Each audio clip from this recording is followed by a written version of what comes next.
Holistic approach इसमें रखी गई है और हर वर्ग के उत्थान का इस बजट में प्रावधान किया गया है।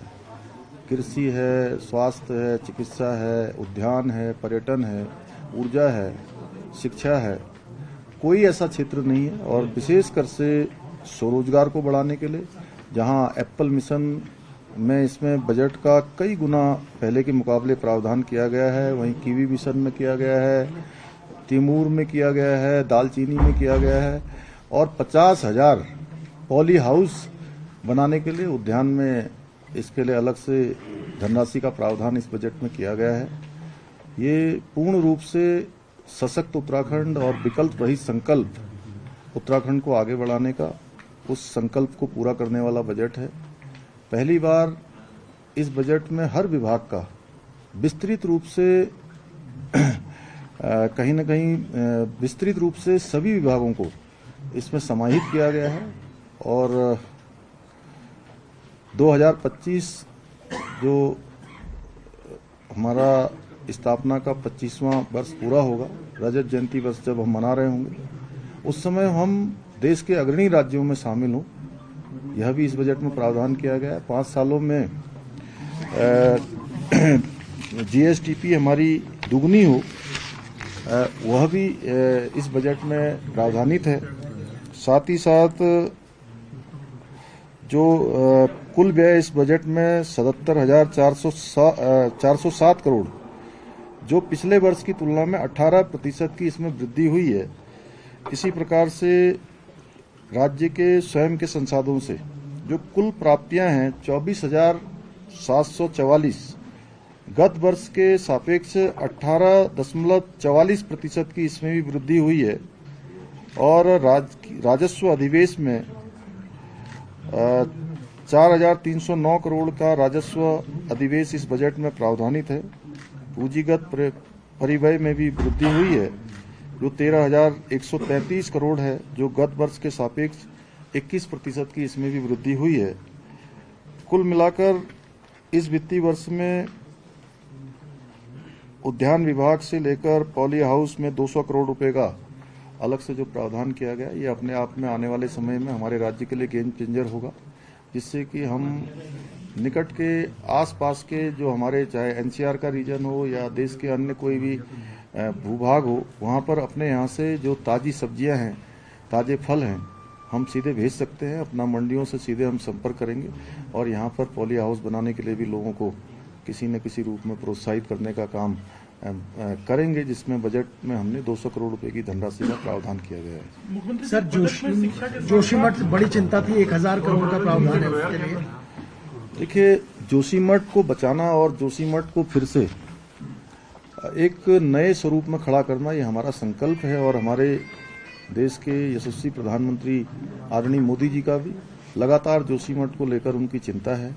लगातार वो स्वयं भी वहाँ से जानकारी करते हैं और भारत की सरकार ने भी हर संभव हमको जो है सहायता का आश्वासन दिया है और एनडीएमए की रिपोर्ट कंपाइल हो रही है। वो रिपोर्ट कंपाइल होकर हम भारत सरकार को एक निवेदन भी करेंगे, लेकिन हमने राज्य की तरफ से जो बुनियादी चीजें प्रारंभ की हैं, जैसे कि अभी जो घरों के लिए, होटलों के लिए और जो मुआवजा राशि हमने बांटना भी प्रारंभ कर दिया है।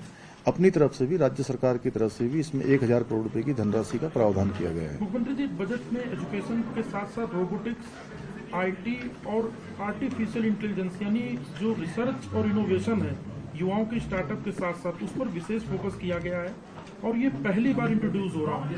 तो ये लगता है कितना ज्यादा युवाओं को जो स्किल्ड है उनको मदद देगा। नहीं, ये बजट देखिए, जो हमारे युवा उद्यमी हैं और युवा स्टार्टअप के लोग हैं, जो इंटेलिजेंस के क्षेत्र में, आईटी के क्षेत्र में और साइंस एंड टेक्नोलॉजी के क्षेत्र में जो आगे बढ़ना चाहते हैं, आगे आना चाहते हैं और माननीय प्रधानमंत्री जी की सोच के अनुरूप कि साइंस एंड टेक्नोलॉजी का ये जमाना है और इसका अधिकाधिक उपयोग हम राज्य के लिए कर पाएं, हमारे नव युवकों को, हमारे नौजवानों को और इस नव उद्यमियों को हम प्रोत्साहित कर पाएं, इसलिए हमने विशेष रूप से इस बजट में यह भी प्रावधान किया गया है। स्वरोजगार के लिए भी बहुत सारी चीजें रखी गई ताकि बच्चे यहाँ पे रोजगार ले और रोजगार भी लें। रोजगार देखिए एक बहुत बड़ा मुद्दा है और जो सरकारी रोजगार है वो बहुत सीमित है, लेकिन उसके बावजूद भी हमने ये तय किया है कि जो भर्ती की प्रक्रिया है, जो रिक्त पद हैं, वो सभी सरकारी पद भरे जाएंगे। लेकिन इतने भर से काम चलने वाला नहीं है जब तक कि हम सभी को स्वरोजगार के माध्यम से जोड़ नहीं पाएंगे, तो रोजगार का जो काम है वो अधूरा रहेगा।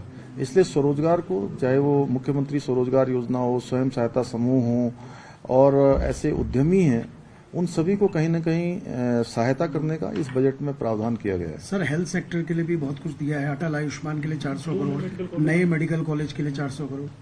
देखिए, इंफ्रास्ट्रक्चर और हेल्थ की सुविधाएं हमारी प्राथमिकता में है और माननीय प्रधानमंत्री जी ने जो आयुष्मान भारत योजना प्रारंभ की है, उस योजना का 100% लाभ यहाँ पर उत्तराखंड के कार्ड धारकों को मिल रहा है और इसलिए हमने 400 करोड़ रुपए की धनराशि का इसमें प्रावधान भी किया है। इस बार आपने स्पेशल कई गुना राशि बढ़ाई गई है, उसमें जो PMSY की सड़कें हैं उनकी सुविधा के लिए।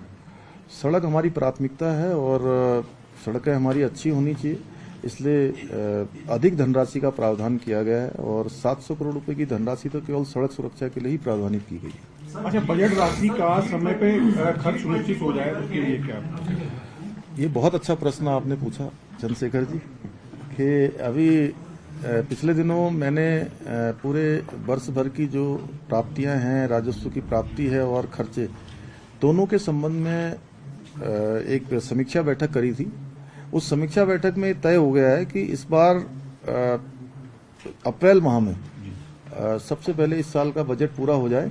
इस साल के बजट के पूरा होते ही हम लोग बड़ी बैठक करेंगे कि कहां से हमको कितनी राजस्वों की प्राप्ति होने वाली है और कितना खर्चा होने वाला है।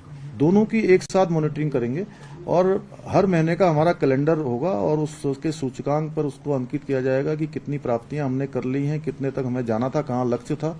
तो इस प्रकार की व्यवस्था इस बार बना रहे हैं। सर, G20 प्लान के बजट बन रहे हैं। सर, G20 बजट नजरिए से देख रहे हैं सर,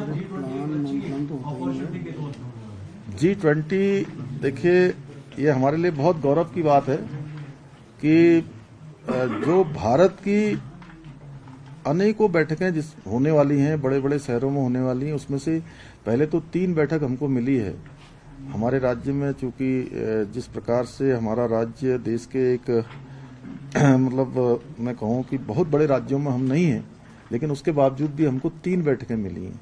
मैं आदरणीय प्रधानमंत्री जी का धन्यवाद करना चाहता हूं और इन 3 बैठकों में से जो सबसे बड़ी बैठक, जो 5 बैठक भारतवर्ष के अंदर होने वाली है, जिसमें PSA लेवल की जो बैठक है, वो पहली बैठक हमारी 28 और 29 मार्च को रामनगर में होने वाली है। फिर दूसरी बैठकें मई और जून 2 महीनों में लगातार ऋषिकेश, नरेंद्र इस क्षेत्र में आयोजित होने वाली है। निश्चित रूप से उसको लेकर जो तमाम तैयारियां हैं, वो तैयारियां हमारी बहुत तेजी से आगे बढ़ रही हैं और 100 करोड़ रुपए की धनराशि का इसमें हमने प्रावधान किया है, जो एकदम से इंफ्रास्ट्रक्चर है, सड़कें ठीक करनी है, जिस रास्ते से उनको आना है वहां पर साफ सफाई होनी है, सभी प्रकार की व्यवस्था होनी है। तो ये हमारे लिए बहुत बड़ी बात है कि इससे हमारे उत्तराखंड का संपूर्ण विश्व में नाम जाने वाला है, हमारी संस्कृति जाने वाली है, हमारी मातृशक्ति के द्वारा जो काम विशेष मतलब विशिष्टता लिए हुए जो काम है, महिला सशक्तिकरण के लिए किए हुए काम है, स्वयं सहायता समूह के द्वारा किए हुए काम है, हमारी सांस्कृतिक जो धरोहर है, उसको संपूर्ण विश्व के अंदर ले जाने का हमारे पास अवसर है और हम सब ले जाएंगे आप सबके सहयोग से। थैंक यू, धन्यवाद।